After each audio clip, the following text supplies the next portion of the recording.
Assalomu alaykum. Bugungi videomizni sohil bo'yida olyapmiz. Maxsus Telegram kanalimiz uchun. Kun hayotdir degan. Buni sabablari bor. Albatta Istanbulga kelib dengiz yoqasidan video olmaslik juda qiziq bo'lardi. Istanbulda bir bo'g'ozlardan bittasidamiz. Eski zamonlarda bu yerlarda qayiqlar kelgan, to'xtagan. Hozir esa bu yerga qayiqlar to'xtay olmaydi. Sababi o'sha qayiqlar ham katta kemalarga aylandi. Bugungi temamiz tavhid nima? Ya'ni iymonning asosi bo'lgan bir Allohlik yoki yakka xudolik, bir Tangriga sig'inish dini nima din? Uning ma'nosi nima degan savol ko'pchilikni o'ylantiradi. Sababi insonlarda oldingi videoda aytib o'tganimizdek Allohni tushunish masalasi juda ham sust. Shu joyda mana shu tavhidni oddiy tilda tushuntirishga harakat qilib ko'raman. Menimcha tushunish uchun yetarli bo'lar. Balkim undan keyingi videolarimizda ham tavhid masalasiga to'xtalib o'tamiz. Chunki haq dinning asosi bu tavhid. Ya'ni bir Allohga ibodat qilish. Bu nima degani? Ko'pchilik o'ylaydiki, Allohga ibodat qilish bu qanaqadir diniy marosimlarni bajarish deb o'ylaydi. Lekin biz o'z guruhimizni din hayotdir deb nomladik. Bu biznes emas. Demak, ibodat insonning hayoti hamdir. Tavhid insonning hayotida qanday joy egallaydi? Agar inson haqiqatan ham haq yo'lda ketayotgan bo'lsa, uning hayotida tavhid doimo tamal toshi sifatida turadi. Yani hayotning tamali sifatida, hayotning asosi sifatida. Oddiy qilib tushuntirganimizda tavhid degani bir Allohning hukmronligi degani. Ya'ni bu dunyoda hech bir narsa Allohning bo'l degan so'zisiz bo'lmaydi. Yana bizda bo'l emas, bo'lsin desak ham bo'ladi. O'sha bo'l yoki bo'lsin degan so'z buyrug'isiz hech narsa yuz bermaydi. Ya'ni bu degani albatta bu o'xshatish albatta.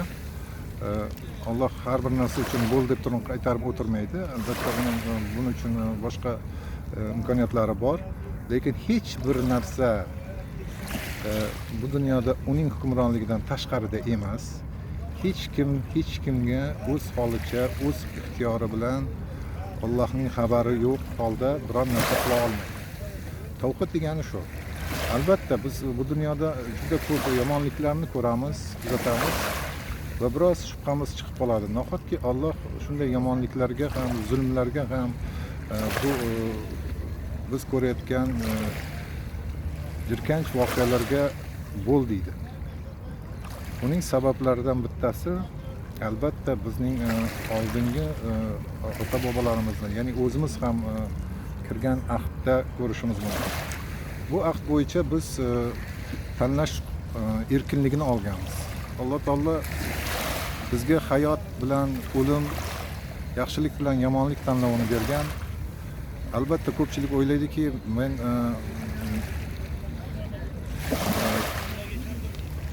o'limni tanlaganim yo'q, men hayotni tanlaganman, men yomonlikni tanlaganim yo'q, men yaxshilikni tanlaganman deb o'ylaydi. Bu albatta juda ham ko'p kuzatiladigan voqea. Ammo insonlar hayot nimaligini ham u qadar yaxshi tushunishavermaydi. Yaxshilikni ham yomonlikdan ajratishga qiyinchiliklarga uchrashadi. Shuning uchun Alloh taoloning mana shu bergan tanlash huquqi biz uchun juda ham muhim huquq. Biz bundan voz kecha olmaymiz, ma'lum vaqtgacha shu bilan yashashga majburmiz. Bu yashash asnosida biz qilgan tanlovlar oqibatida bizning ayrim yomonliklarimiz yuzaga keladi. Allohga hamdlar bo'lsinki, u hamma ham yomonliklarimizni yo'l ochavermaydi. Aks holda bu dunyoda yashab bo'lmasdi. Lekin insonlarning yomonlikka bo'lgan intilishini ham to'liq to'sib qo'ymaydi. Sababi har bir inson o'z tanlovining mevasini yemoqchi bo'ladi. Yomonlik mana shunday yomon tanlovning oqibati, ya'ni yomon tanlovning mevasidir.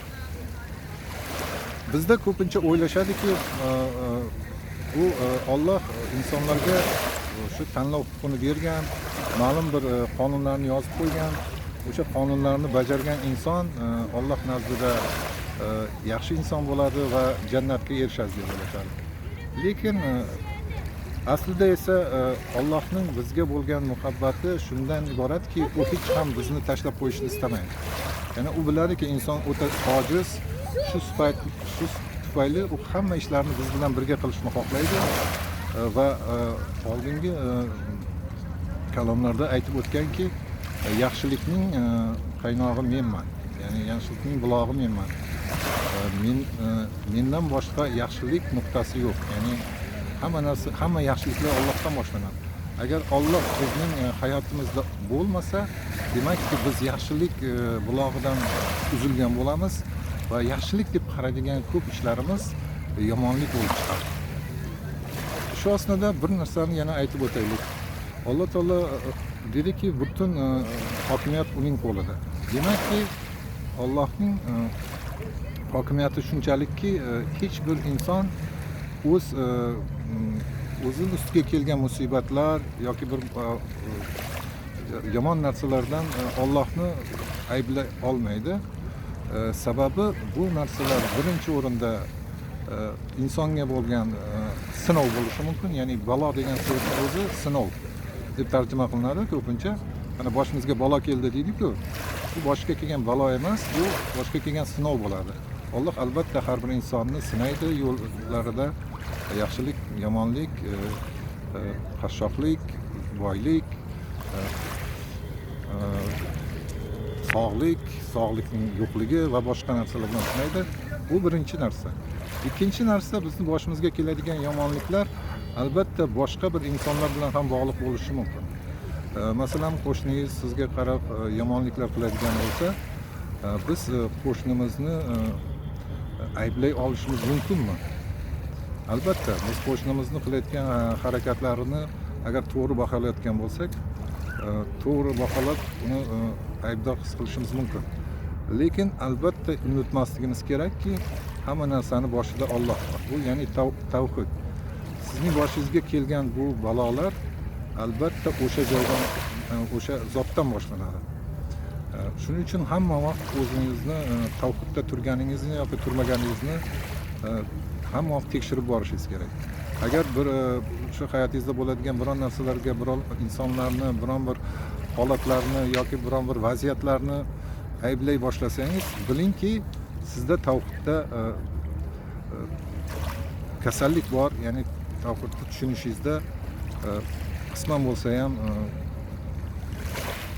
teskarilik bor. Ya'ni siz biroz mutparastlikka ketib qoldingiz. Ya'ni o'sha qo'shninimi yoki vaziyatnimi yoki holatnimi yoki boshqa narsalarnimi ayblayotganingizda siz ularni but darajasiga ko'tarasiz.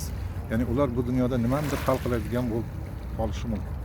Albatta Alloh bu dunyoda ko'p insonlarga, hayvonlarga, boshqalarga o'ziga yarasha bir hukmdorlik beradi. Lekin bu hukmdorliklarni ham asosida Allohning hukmdorligi yotadi. Bu holatlarga tushishimiz yoki bizga keladigan bu yaxshilik va yomonliklarni hamma vaqt to'g'ri baholay olishimiz kerak. Doim o'zimizni tekshirib borishimiz kerak. Yomonliklar bizdan chiqishni boshlasa yoki bizga yomonliklar yog'ila boshlasa, bilingki, demak tavhidda qandaydir zarar bor, qandaydir kamchilik bor. Ana shu tomoniga e'tibor qilsangiz, diningiz to'g'ri bo'ladi va hokazo.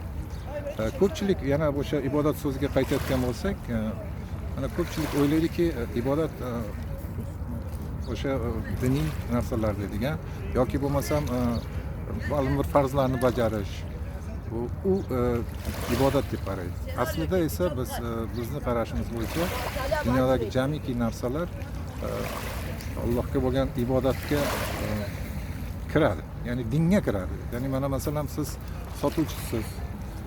Sotuvchilik qilayotganingizda siz agar Allohdan qo'rqsangiz, albatta o'z mushtarilaringizni, o'z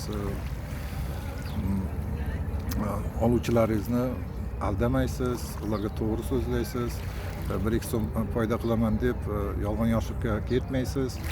Sababi buni orqasida Alloh kuzatuvchi va hukmdor sifatida turibdi.